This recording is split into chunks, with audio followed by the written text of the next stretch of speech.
हम भी चाहते हैं कि जात का जनगणना हो जाए, पता चल जाए किसकी कितनी संख्या है, लेकिन जात के आधार पर आरक्षण न दिया जाए। ये मेरी पार्टी का अपना मानना है।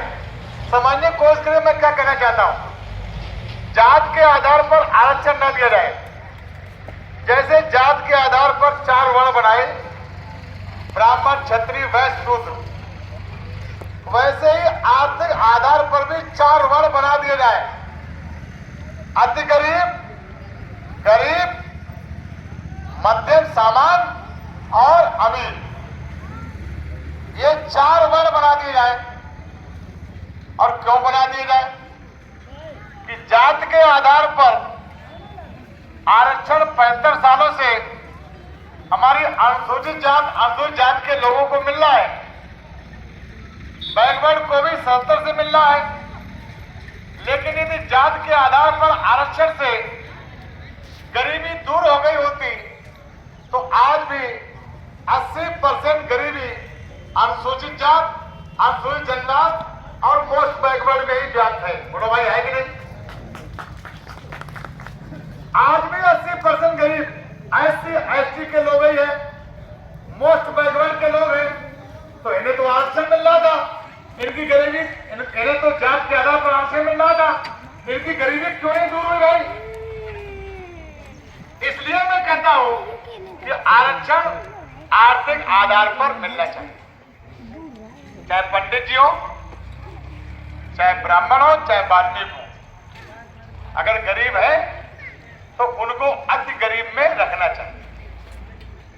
मकान नहीं, जमीन नहीं, भूमि नहीं, कोई बांध नहीं, साइकिल तक नहीं, रोजगार नहीं, कोई व्यवस्था नहीं, ऐसे लोगों को अति गरीब में रखिए। क्यों भाई? फिर गरीब में रख दीजिए, फिर सामान्य में रख दीजिए, फिर अमीर में रख दीजिए। तो जब ऐसी सूची बनेगी अति गरीब की, और फिर उसके अति गरीब की गरीबी को दूर करने का उपाय किया जाएगा, तो इससे सबसे ज्यादा फायदा, इस व्यवस्था से भी सबसे ज्यादा फायदा अनुसूचित जात, अनुसूचित जनजात और मोस्ट बैकवर्ड को ही होगा। बोले होगा ही नहीं होगा? फिर यह तय किया जाएगा कि भाई पहले अति गरीबों को इनकी गरीबी दूर करिए, इनको मकान नहीं मकान बनाओ, इनके पास जमीन नहीं इनको पट्टा करो, इनके पास रोजगार नहीं इनको रोजगार दो। फिर चाहे उसमें ठाकुर साहब हो, चाहे पंडित जी हो, चाहे वाल्मीकि हो।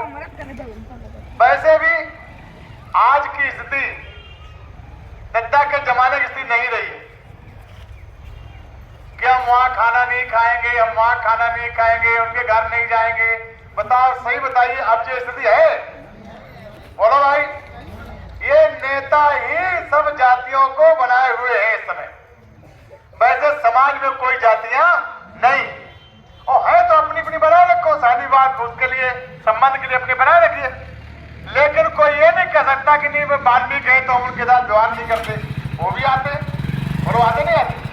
अच्छा, हमको ये बताइए, वाल्मीकि समाज का कोई व्यक्ति बहुत पढ़ लिख जाए और बहुत बड़ा अधिकारी बन जाए, बहुत बड़ा अधिकारी, पैसे वाला हो जाए, और उसके हाथ में नौकरी देने का अधिकार हो, तो पंडित जी उसके पास नहीं जाएंगे?